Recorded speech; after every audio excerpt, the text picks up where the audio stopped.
Hello, friends. This is John Klein III of episode 61 of Shadow and Flame of Magic, the podcast. And today we're going to review X-Men 26 of the 2021 volume, or volume 6, depending on how you like to keep track of volumes. So let's get to it.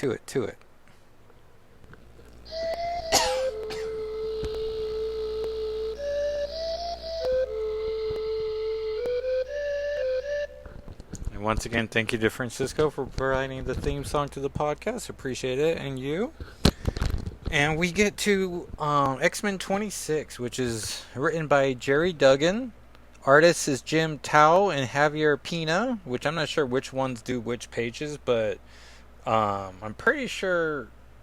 Well, my favorite pages are gonna definitely be the Shadow Cake pages.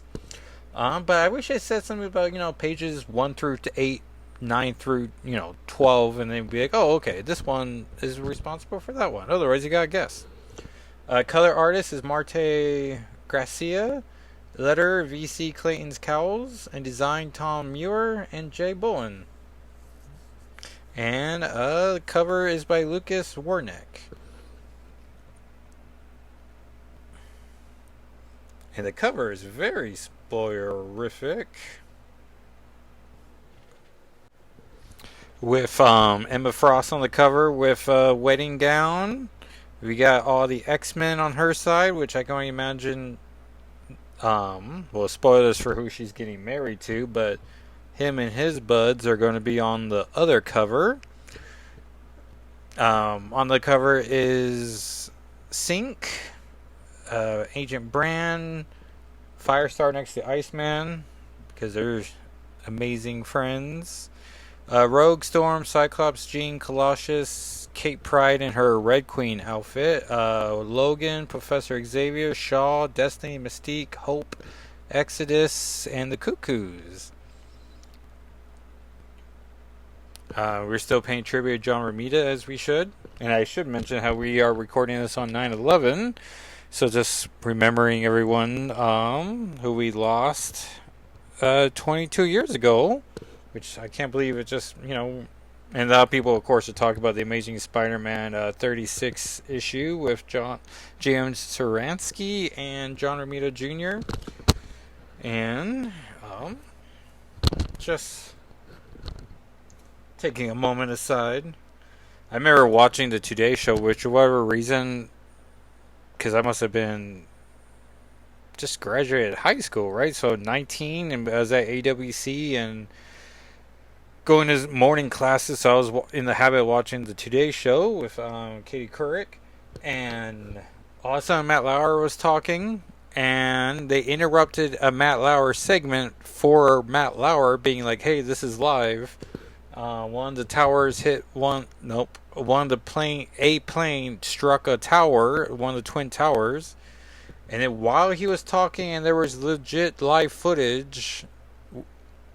Like, I saw the second plane hit and could not believe what I was seeing, and immediately called friend of the show, Greg, and he thought I was talking about a comic book story, like waking him up early in my excitement, and was like, no, like, this is what's happening. And then went to my friend Diaz's house, had breakfast with him, and did not go to junior college. And I think it took them until like half the day before they were like, no, classes are canceled.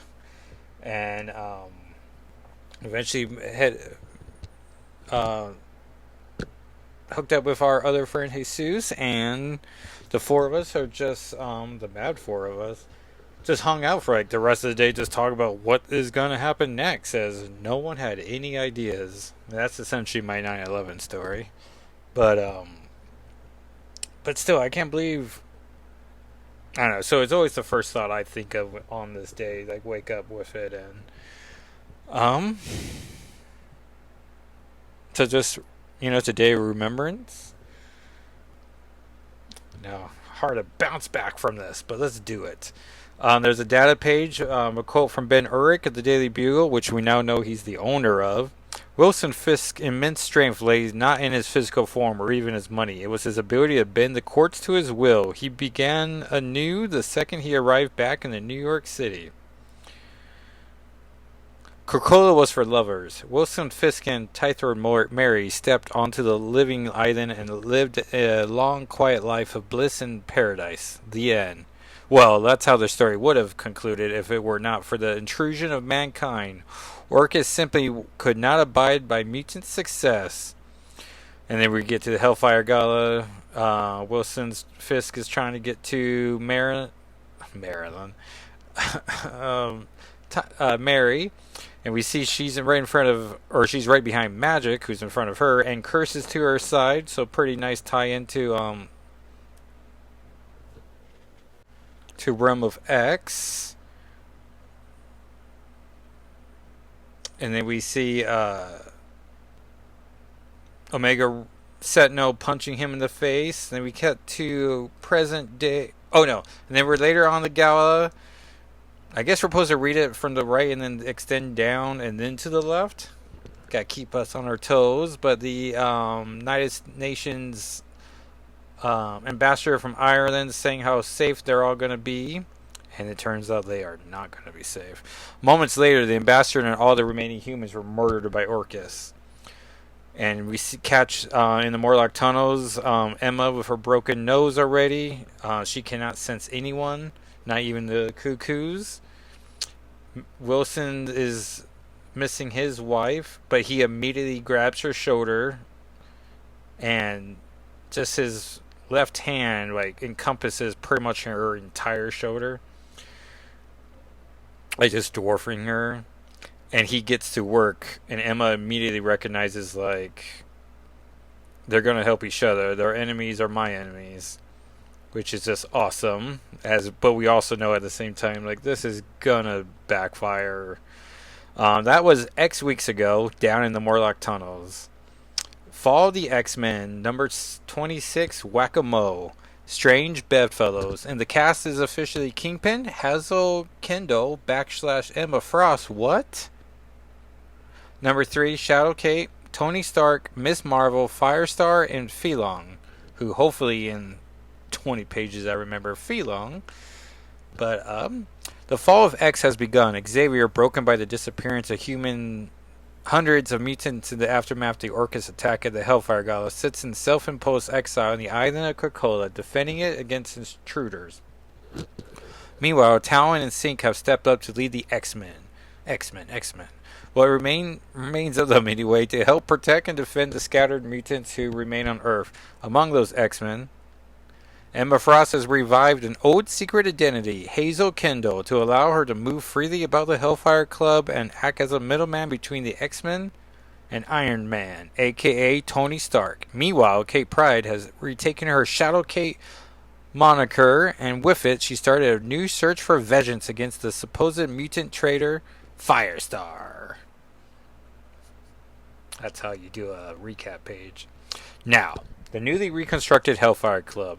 Wilson Fisk was the new White King. Nobody dared to utter his other name, especially in his presence. Which I don't remember how many famous White Kings we have. There was Magneto there in the 80s.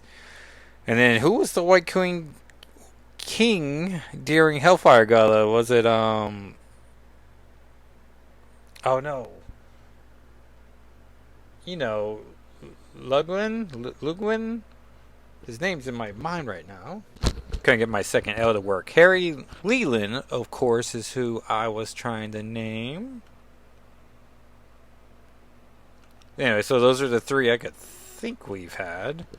The previous White Monarch was missing. Some say Emma Frost died the night of the Mutant Massacre. Others say she was captured by Orcus, while one tabloid assured readers that she had fled to Arakko and was being protected by her mutant cousins. Orcus has won the war against mutants, but the resistance was growing stronger every day. Some of the heroes hid in plain sight, like the club's new Black King, Tony Stark. He had been defeated by elements of Orcus, and his Iron Man technology has been inserted into the Sentinel program. And is this the first time the Hellfire Club's been... At least their kings have been humans, perhaps? By day, Starkhet was playing possum, telling war stories and sipping on a glass of ginger ale. By night, he was designing his most dangerous armor yet, one he was content to die in, if need be. And so we still see Tony being, drunk playboy. But we know he's not that drunk. Or drunk at all. The X-Men hid below the streets and struck in the dead of night. Orchis had eyes everywhere, including artificial intelligence scoring for any words of mutant support. The tiniest slip-ups could send someone to educational camp. These were the most dangerous days for mutants and their friends. And then we see Hazel trying to grab Tony, keeping everything in line, but he doesn't want to go. And then as soon as they're behind doors, they just quickly get to business. And Hazel asks him about Firestar, and he plays dumb. But she's like, hey, if you are in contact with Firestar, tell her that Death is coming for her. And he's like, oh, well then let me make a phone call. Meanwhile, Kamala Khan was also leading a double life, balancing her identity as Ms. Marvel, the newest X-Man, and her cover as a high school student as she infiltrates an Orchis-funded program at Empire State University. Orchis propaganda ensured that anti-mutant sentiment filled the airwaves. It was translating to violence on the street. And we see this poor girl with alopecia just being beaten.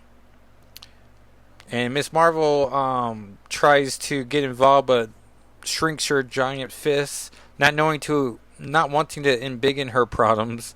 Kamala, pun intended. Kamala found another way to deal with the attack. She's like, I'm recording everything. And like a good racist, he's like, what? Oh no! He runs away. And the poor gal's like, I have alopecia. Oh man, I pronounced it right just a second ago. Alopecia. There we go. But she's not a mutant, which reminds me of Peter Parker in the Ultimate Deadpool arc of Ultimate Spider-Man, and how he kept being like, I'm not a mutant, and Ultimate Shadowcat had to be like, stop saying that, it doesn't matter how you identify, they're coming for you.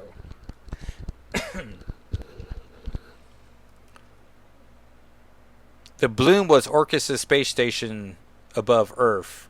And we see someone is phasing through everything. It received regular shuttles. This one was a stowaway inside the hull, breathing comfortably with scuba technology. And we get the beginning of an amazing sequence of pages. Shadowcat knew she wouldn't have long once she breached the station. She also knew she wouldn't need long to kill one traitor. Mutant detected. And the new outfit, it just has grown on me. Though I still question what the top of it is. Like, is it a corset with armor? It must be that. I don't know why I'm questioning it. She had planned several means of escape. The Krakoan Gate would be her last resort. Her ability to transit was still a tactical advantage worth killing to protect. Mutant detected. So Firestar clearly, and I don't know if I love her new uniform. Like, it's pretty much black pants, yellow boots and gloves, and a yellow top with a star in the middle because Firestar. But the star's not on fire, so it looks like a starfish. Anyways, she has a gun, which I don't know what she's going to do unless it's an anti-phasing bullet gun. Which you think Orchis right now will have a anti-adamantium gun and a, teleporting bullet. I don't know. You just think they'd be better prepared for Ninja who phases through things. And she's like, oh god. And you hear Orchis goons, you there, stop. We will shoot. Tony Stark's warning hadn't come soon enough for Firestar to leave the station, so it would be a fight. And then we get some bling bling of laser guns shooting and a crack as Kate just kills a guy with a open palm to the neck. So that guy's dead. Her body count continues. She punches another guy. Hey, what you doing? And because comics are all about showing and not telling, we see her grab his leg, his dumb leg, and then open palm, and we see that he is phased through space, or phased into space, and he's super dead. And we see awesome bloody footsteps as she takes a breath. And we hear Firestar's, hello? Kitty, Kate, if you're outside that door, we need to talk. I have a crazy story to tell you. And then, traitor! Ugh! Oh yeah, and Angela has like a bob too. So two short hair gals fighting it out. And so yeah, Kate went through, the side of instead of through the door. Wait, I need you to hear. Only thing I want to hear from you is your last breath, and just literally punches her in the neck with another crack, but doesn't kill her. And then Angela Firestars it up. You don't understand. There's nothing to understand. And then I love how like you gotta read this like how it's intended, which is like one breath in. At the gala, when it was clear and lost, Jean telepathically inserted memories into Stratus's head about recruiting me and being a double agent so I could help whoever survived in whatever way I could, and before she could tell anyone she died. Like, just in a panic. Also, like, how she must have, like, rehearsed this. Like, the first mutant who gets me in the room, I got to tell this. And while I should say, while she is Firestar form up, her star shirt does shine as well. And Kate has put a sword through Angela's head.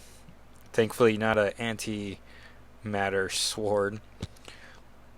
And then she continues, and now I'm here alone trying to do what I can, and I didn't ask for this, but Jean did it anyway and said I had to volunteer, but I didn't really volunteer. I didn't even want to be an X-Men, but now that I am, I know that I can be important. I can be of service. I am a mutant and proud. I resist.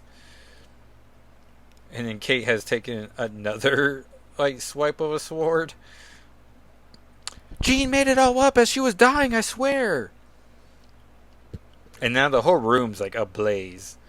And I imagine Kate is phasing as well, but to strike her with a sword, like she has it unphased, so maybe she's also putting on a show now. Like maybe, like it's not specifically stated at all, but like if she's phasing it, then she's knowingly. So maybe like 2 panels ago, she heard the words, and now she's just thinking it through.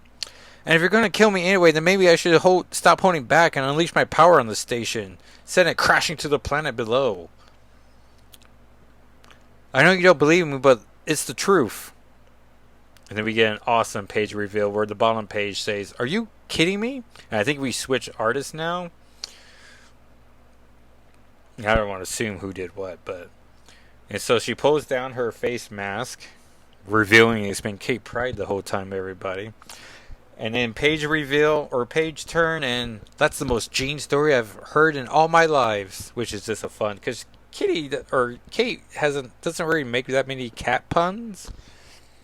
I imagine because most of the time people are like, "Oh, Kitty has claws," and it's like, ugh, I'm literally assassin. I can kill you right now, but society dictates I don't.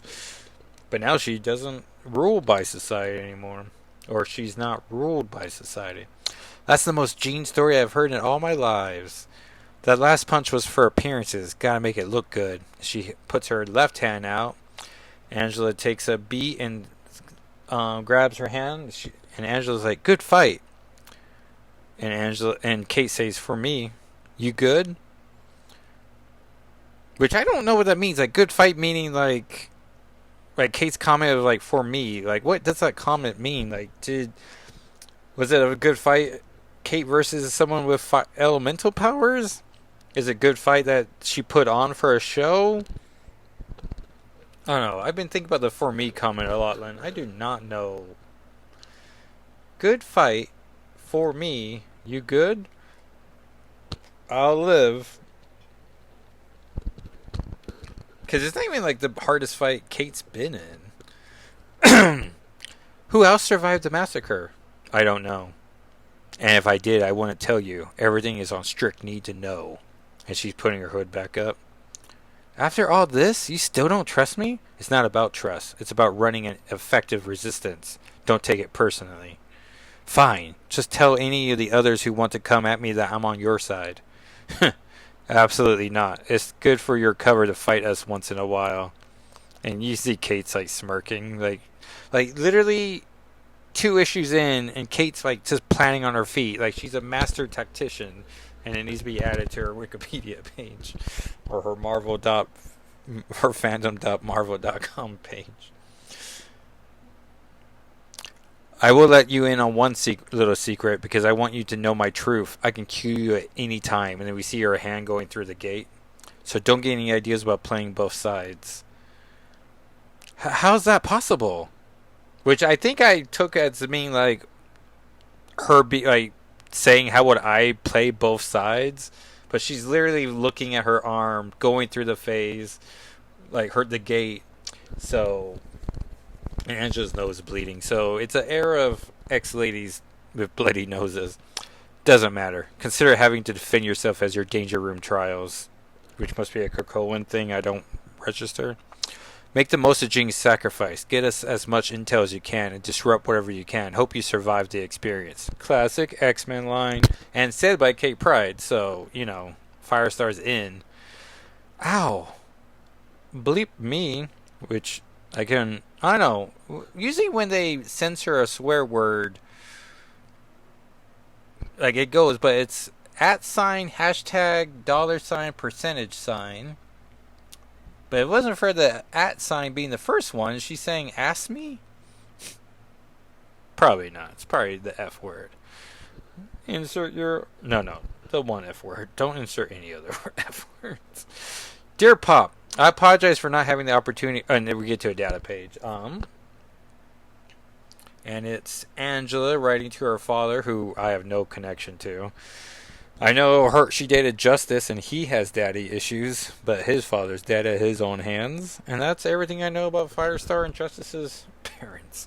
I apologize for not having the opportunity, and that he sent her to the Massachusetts Academy with her horse, who Emma faked Firestar killing of poor Justice for Butter Rum. So... one thing I know for sure, it's something I'm going to conjecture. I apologize for not having written the opportunity to respond to your last few emails. I'm sorry that you've been harassed for anything. You've noticed for security reasons I'm writing you from my official Orcus address. If you feel unsafe at all, please reach out to Orcus Human Resources, which must bug her whenever she goes into that office. It's been really busy, as you can imagine. I know you're worried about me, and I'm worried about my involvement in Orcus, but you put a good head on my shoulders, and I don't want you to worry. Krakoa was not what it promised the world. It was a corrupt organization from the jump, and the Quiet Council was tricking not just the governments of the world, but their own mutant population. So she's clearly writing this with a third audience in mind. I know you had your concerns about me joining the X-Men. I'm grateful for the experience that she survived. I can honestly say that I might not have awoken to the dangers that Krakoa presented about my time on the team. I began quietly working with Orcus when I discovered the truth about what Xavier and Beast had been doing. Oh yeah, so she's already starting the Beast terror campaign. Their rot spread like a cancer inside Krakoa, just like the cancer in my old pony, Butter Rum, that caused us to put her down. Oh, does he not know about... oh, maybe he does know about the truth. By now, she must have told him. So him reading that line would be like, oh, this whole thing's a gag. Everything seemed... or the original version of gag, and not the new modern day of gag. Everything seemed fine, but something terrible was happening. That night, the Quiet Council attacked at the Mutant Massacre, which I wish you did a registered trademark. They assigned me to a monitor duty back in New York City. Perhaps if I listened by 6 cents, shout out to her amazing friend, and attended the gala, I would have saved some of the people who were killed. There's no doubt my actions have helped keep so many humans safe as we look for Captain Krakoa. There is one thing you could do for me. The Avengers have asked me to turn in my Avengers ID card. That's upstairs in my old trunk. Could you get it to Tony Stark, care of the Hellfire Club in New York City? New York City? I had so much respect for him until he started fighting Feelong, which thankfully they repeated, because I was literally, when I started this data page or reading aloud, I was like, what's that one guy's name? Feelong. Hopefully, I remember it in a minute or two. Needlessly, it makes Orcus seem like we're the ones who were wrong. Make sure you put this in his hands directly and make him give you the receipt. They cost upward of 30 grand and they're threatened to charge me if I don't return it. I know he's not in the Avengers, but he can return it for me. No one on Earth's mightiest heroes wants to see me, and I don't care. Ironically, Captain America taught me to stand up for what is right, even if it seems wrong. Shout outs to Kurt Busiek and George Perez's launch of the Avengers, my favorite run of the Avengers, where Firestar was a valued member. I know you're concerned about me, but I'm still helping people. Hope I still make you proud, and hope we can visit sometime soon. Two hopes. Going to be a reference to Hope Summers. Love you, Angela. Later that night, in the alley behind the Hellfire Gala, Kate is catching up with Hazel. Don't worry, it didn't happen. Oh, thank God. Did you find what happened to Scott? It's my British accent. I don't know how to do a Massachusetts accent. Massachusettsian accent? A masshole accent? Right in. He didn't come up, but I'm getting closer. It's been weeks. We need to find him. If I'm leaving the relative safety of this cover and driving off a cliff with you, we dedicate ourselves to revenge, then I need to know he's sorted. I need to work on my accents. I paid Stark back for his kindness. He's got what he needs, and the Kingpin can help him the rest of the way. I do not want to do a Kennedy accent, but I don't know how to do it, so I got like a Conan O'Brien voice in my head. Well, no. Emma's far too attractive to have a Kennedy accent. Oh, wait. Mira Shriver, I don't think she has a Kennedy accent, does she? I don't think she does. He's desperate for a new suit. I'll go tell him I'm leaving with you. We're gonna make a good team. There isn't a single one of them we can't kill together. So that is the exchange Kate and Hazel has had. That's going to be important later. Frost dreamed of revenge against the people who had done this, and she opens the door. She looked forward to ending Dr. Stasis, and it set the aspect of Sinister who have vexed Mutantdom since before Krakoa. There was Moira X, and the traitor, and of course, Fei Long, the man who had failed to conquer Mars, but had taken Stark's Iron Man technology by force. So there's a big chunk of Krakoan I do not know, and that'd be the Rocco stuff. She really looked forward to killing him, and there he stood before her. And so you see her eyes are intense with a plan already. Her hands on her ring that's keeping her off the Sentinel grid. And we see Tony immediately grab her by the upper arm, which, as we all know from TVTropes.com, you grab a woman by her upper arm, she becomes immediately defenseless. And he's like, "A word, Miss Kendall?" And he throws her in the room. She's like, "Step aside." He's like, "No, wait, you can't just go in there." And she's like, "Get out of my way, or I'll make you." And the ring's almost off her finger. And he's like, "You wouldn't dare touch my mind." And then she just knees him right to the testicles with a whack, is the sound that makes. And he makes a sound. And then Phelon comes in. "Stark, I'm bored. Where do you keep the good liquor?" "What the hell are you doing? Start marrying the help."